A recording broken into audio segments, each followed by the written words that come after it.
Madam Web is one of the Madam Web is one of the worst movies of all time, but oh boy, is it fun. The film is the feature directorial debut of S.J. Clarkson, who previously directed one of Succession's best episodes, Prague.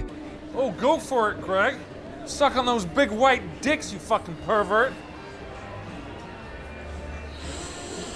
It's written by writing duo Matt Sazama and Burke Sharpless, who previously directed, you guessed it, Morbius, and of course, it stars Dakota Johnson as the titular Madam Web. Making a good studio movie in 2024 is up there with childbirth as one of the hardest things one could do in life. We've seen Marvel take talented emerging directors and force them to conform into whatever format the studio wants. It's a common theme in Hollywood at the moment. You all know it, but I think it's worth saying that, yeah, Madam Web is... Well, it's horrific, but I don't want to point fingers at Clarkson because I know she's a talented director, so let's direct all criticism here to Sony and maybe the writers, because their track record is, look, at least they're consistent. Quickly before we get into the review, my name's Aidan Green. I like to talk about movies and TV in my spare time, so if you like what you see here, maybe consider subscribing and coming back for more of my thoughts. Alright, review time. Off the bat, here's an irrelevant thought. The in association with Marvel Ident is 1,000 times better than the indulgent cringe fest that is the Marvel Studio Ident. This has been around for a while, but it's more subtle and I think pays better homage to the franchise's comic book roots. So the plot kicks off, and I suppose, in a way, it's refreshing how low-key this plot is. There's no universe-ending stakes, which is nice. Basically, there's a man who wants to kill a group of teenagers because he has visions of his future where they murder him. Dakota Johnson's Cassie Webb nearly dies, starts having visions of the future, and quickly finds herself caught up in the troublesome teens' escapades. She's never had a family before. She's never wanted one. But along the way, she'll learn to be the leader that she was always destined to be. And look, you know what? The bare bones plot here works enough. It's the least of Madam Web's problems. I think the script itself is where things just get fucking crazy. And by that, I mean the dialogue. I don't know if Sony has ever actually heard people have a conversation, because the way these characters talk it's actually ridiculous. The villain is hollow and spends the entire movie just reminding the audience that he sacrificed a lot for his expensive people tracking system, yelling at some poor woman that she needs to do better at tracking teenage girls so that he can murder them. Then there's the writing for the three teenage girls themselves, the Websters, and it's just... fucking... I don't know, man. These kids are so unlikable that I'm convinced Sony just hates kids. They're so dumb. There's literally a scene where after Cassie dumps them in a random forest, they sneak out to a diner, order everything on the menu, see a group of boys, go over and chat to them, and then start dancing to Britney Spears' Toxic to impress them. It's one of the most ridiculous things I've ever seen. I don't know what they were going for. I think it's just a Sony trait to have uncomfortable dance sequences in their movies now. I don't know, man. Dakota fucking Johnson. This movie should have been written for her acting style. I love Johnson. Her really dry delivery makes for some of the more interesting performances these days. I love her in Cha Cha Real Smooth, and even just in interviews, she's just mysterious. You don't know if she's joking or if she's intentionally making the interview awkward. She gets to play with that a little here. Can you name the 3 Spider-Man Tom Holland movies? Spider-Man, here he comes. Here he comes, yes. Spider-Man, and he's back. The last one is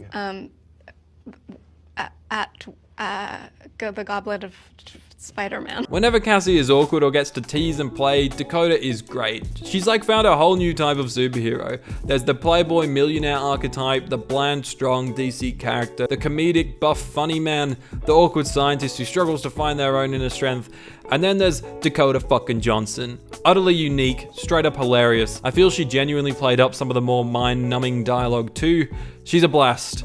I just wish they wrote it with her more in mind. It's so clear the script is written for your basic superhero, and if it lent a little bit more into Dakota's strengths as an actor, it'd be much better.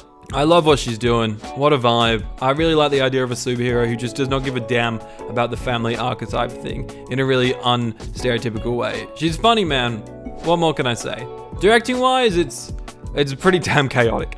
I don't really think it's S.J. Clarkson's fault because This thing stinks of studio interference from start to finish. This shit's smelly as. Other than some crazy disjointed action scenes and the occasional random camera angle, seriously, there's some scenes here that felt like they had a few too many cameras and so they just decided to throw them in random corners of the room. The direction is fairly standard for your basic bland superhero flick. Okay, it's probably below par even for that, but when the script is that bad, the fuck cares where you put the camera?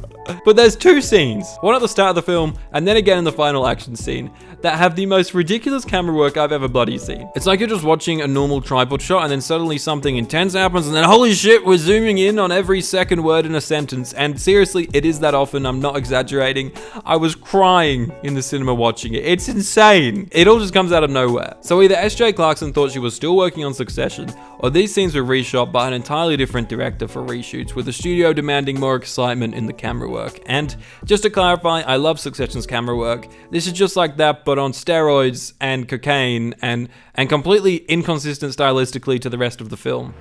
Let's talk about the ending. So there's a little meme that's been going around of this Madam Web PNG. Dakota Johnson in her Spidey fit is naturally at the center of the marketing, except it's literally in 2 shots of the movie, right at the end. Madam Web is literally just a 2-hour build up to her finally getting her powers that she hardly uses in the 3rd act, and then come the film's final moments are just completely surreal. Seriously, the turn this film takes in its final moments is laughably bad, won't spoil it, but my god, things happen to her that she just doesn't even bat an eyelid at. And I guess she masters her powers off screen from then on out, but hey, at least she gets a pair of those cool glasses everyone wears to music festivals. That's pretty hip, Sony, pretty hip. Also, side note, why is Madam Web a Spidey character? Obviously, Web is her last name, but her powers. I know it's basically extreme Spidey sense, which is just sort of seeing the future, I guess, but she seems like a character that would fit more in the X-Men group or something. Can someone enlighten me as to if she has any different powers in the comics, because this shit is not what I was expecting. Anyways, I guess I'll have to wait for the sequel to learn about her new power and sympathize with the life-changing stuff that happens to her in the final act. On that note, do I want more Madam Web?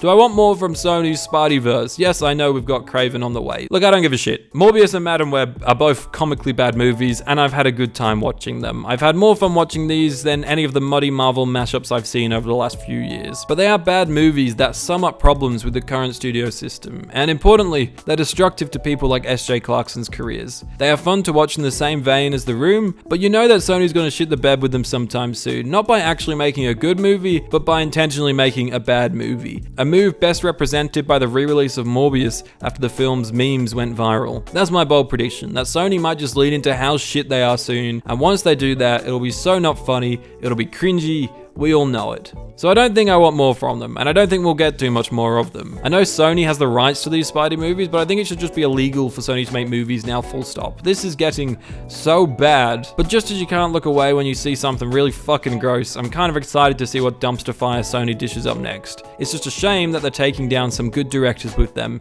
in the process.